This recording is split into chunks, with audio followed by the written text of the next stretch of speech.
किसने भारत की पार्लियामेंट में खड़े होकर कहा कि बाबरी मस्जिद जिंदाबाद, बाबरी मस्जिद जिंदाबाद? बाबरी मस्जिद जिंदाबाद बोलने का मतलब सिर्फ मुसलमान नहीं, बाबरी मस्जिद जिंदाबाद बोलना इंसाफ जिंदाबाद बोलने के बराबर है। मगर आप कुछ नहीं बोलेंगे, आप खामोश बैठे रहेंगे।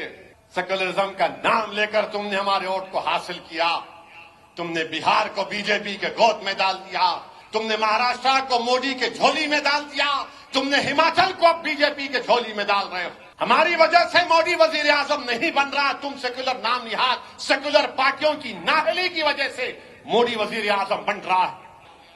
किसने भारत की पार्लियामेंट में कहा कि 22 जनवरी की बुनियाद जीबी पंत ने रखी, 6 दिसंबर के दिन रखी गई? किसने भारत की पार्लियामेंट में खड़े होकर कहा कि बाबरी मस्जिद जिंदाबाद, बाबरी मस्जिद जिंदाबाद?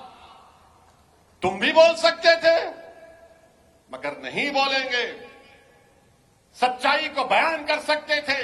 बाबरी मस्जिद जिंदाबाद बोलने का मतलब सिर्फ मुसलमान नहीं, बाबरी मस्जिद जिंदाबाद बोलना इंसाफ जिंदाबाद बोलने के बराबर है, संविधान जिंदाबाद बोलने के बराबर है, रूल ऑफ लॉ जिंदाबाद बोलने के बराबर है। मगर आप कुछ नहीं बोलेंगे, आप खामोश बैठे रहेंगे और अक़लियतों से, दलितों से कहेंगे नहीं नहीं हम तुम्हारी लड़ाई लड़ेंगे। मेरे भाई, आज आप देख रहे हैं कि 5 साल में महंगाई आसमान को छू गई, आसमानों को छू गई महंगाई। मगर मोदी जी पूरे देश में जाकर बोल रहे हैं विकसित भारत, ये हो गया, फुला कर दिए, ये कर दिए। नौजवानों को ये फैसला लेना है, भारत का मुस्तकबिल नौजवानों का है। और नौजवानों याद रखो, जो आज 24 साल से लेकर 40 साल के दरमियान में नौजवान है, याद रखो यही 10-15 साल भारत के पास हैं। अगर तुमको नौकरी नहीं मिलेगी तो याद रखो 2050 या 55 से तुम्हारे पे बहुत बड़ी जिम्मेदारी देश पर आ जाएगी। इतने बूढ़े भारत में होंगे, इतने बूढ़े होंगे कि उन बूढ़ों को जिंदगी को बचाना फिर तुम्हारी जिम्मेदारी बन जाएगी। इसीलिए ये वक्त खो रहे हैं। चीन हमारी जमीन पर कब्जा करके बैठा है, चीन के खिलाफ कुछ नहीं बोलते, कोई नहीं बोलता चीन के खिलाफ। और लोग हमसे पूछते मजलिस क्या है? अरे मजलिस असली है, मजलिस हैदराबाद ओल्ड सिटी ऐसा, अरे ओल्ड सिटी में मजलिस असली है। फिर दूसरे क्या है? नकली है, चाइना का माल है। ये असली है, चीन पर कुछ नहीं बोलते और हमको गाली दी जाती है। कूद कूद कर बीजेपी के गोद में जाकर बैठ रहे हो। हम नहीं जा रहे हैं।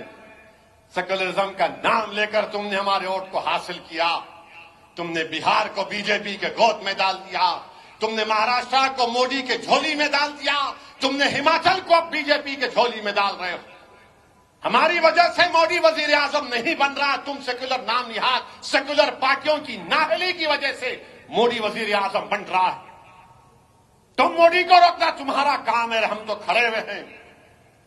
2019 का सीएसडीएस का डेटा उठाकर देख लो, जात बरादरियों ने कितने वोट मोदी को दिए, मुसलमानों ने कितने दिए। मेरे अजीज दोस्तों और बुजुर्गों, मेरे मजलिस के रुफ़क़ा, मेरी आपसे गुजारिश है कि आपको और हमको मिलकर काम करना है। ये हैदराबाद की सीट ये सिर्फ मजलिस की नहीं है, ये भारत के गरीब और मजलूमों की एक आवाज है। ये हैदराबाद की सीट सिर्फ मजलिस की नहीं है, ये उन गरीबों और मजलूमों की एक पहचान है। ये हैदराबाद की सीट सिर्फ मजलिस की नहीं है, बल्कि भारत के उन गयूर लोगों की, उन बेबस लोगों की एक आवाज है जो चाहते हैं कि भारत की पार्लियामेंट में उनके जज्बात की तर्जुमानी करते रहे। ये हैदराबाद की सीट सिर्फ तुम्हारी नहीं है, भारत के उन गयूर नौजवानों की एक आवाज है जो ये समझती है कि हमारे ख्वाबों को पूरा करने की एक आवाज भारत की पार्लियामेंट में, हैदराबाद हो, औरंगाबाद हो, सीमांचल हो या देश के कोने में कहां पर हो, वो आवाज उठे। तो मेरी आप तमाम से गुजारिश है कि मजलिस को मजबूत करिए।